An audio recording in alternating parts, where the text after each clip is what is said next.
Hello students, in the previous video you have studied about rest and motion.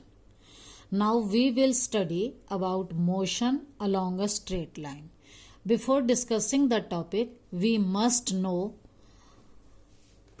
reference point and what are physical quantities. First we will take reference point and position of an object. मान लो कोई object है तो हम उसकी location को कैसे describe करेंगे. Location या position same thing. How do we describe the location और position of an object. Let's start with an example. If I ask you a question, where is your school located, you may say that my school is at a distance of 2 kilometers. Now, can I locate your school? Is this address complete? No. You will have to explain the location further. आपको location को और describe करना पड़ेगा, क्योंकि आपने कहा, मैंने पूछा आपका स्कूल कहाँ है, आपने कहा 2 किलोमीटर दूर. अब 2 किलोमीटर दूर कहाँ से, किस तरफ, क्या मैं आपका एड्रेस ढूंढ सकती हूँ? नहीं. तो आपको बताना होगा माई school is located at a distance of 2 kilometre. कि 2 किलोमीटर तो है, पर कहाँ से? From my home. और किस डायरेक्शन में, मैं किधर जाऊं आपके घर से? तो नॉर्थ ऑफ माई होम. तो ये पूरी लोकेशन बताने के लिए my school is located at a distance of 2 kilometre north of my home. तो यहां पर जो लोकेशन बताई गई, that is specified with respect to home.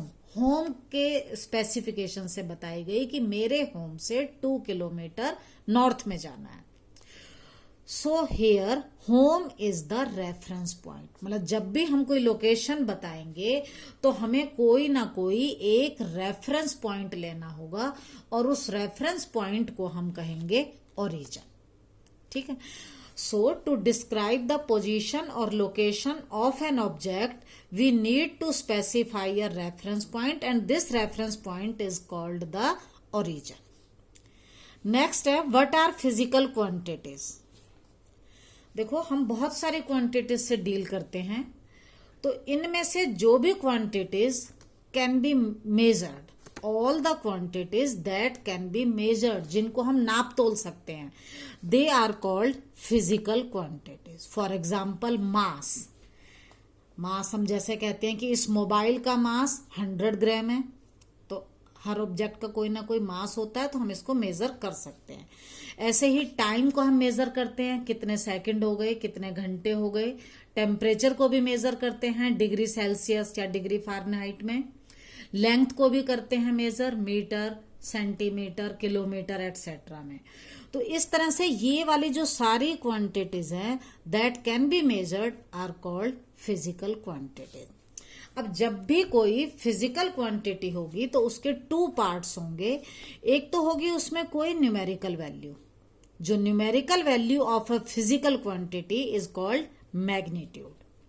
Numerical value को हम कहेंगे मैग्नीट्यूड. और एक उसका दूसरा पार्ट होगा यूनिट. मीटर है, किलोमीटर है, डिग्री सेल्सियस है, मतलब क्या यूनिट हमने यूज किया है. For example, my height is 165 centimetre.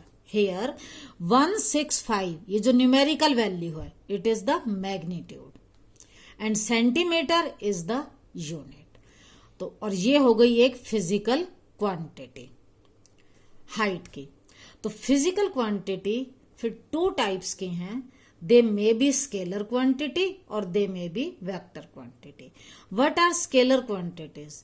The quantities that have only magnitude, मतलब जिसमें सिर्फ एक न्यूमेरिकल वैल्यू हो, बट नो डायरेक्शन, उसमें कोई डायरेक्शन नहीं हो, तो उसको कहेंगे स्केलर क्वांटिटी. नेक्स्ट है vector quantity. The quantities that have both, magnitude तो होगा ही होगा, कोई ना कोई उसमें वैल्यू 25 किलोमीटर या जो भी, एज वेल एज डायरेक्शन, लेकिन उसके साथ साथ कोई डायरेक्शन भी होगी. स्केलर क्वांटिटी में there is no direction, in vector quantity there is a direction. ये दोनों में मेन डिफरेंस है. Now you have learned about physical quantities. Next, we will deal with distance and displacement in the next video.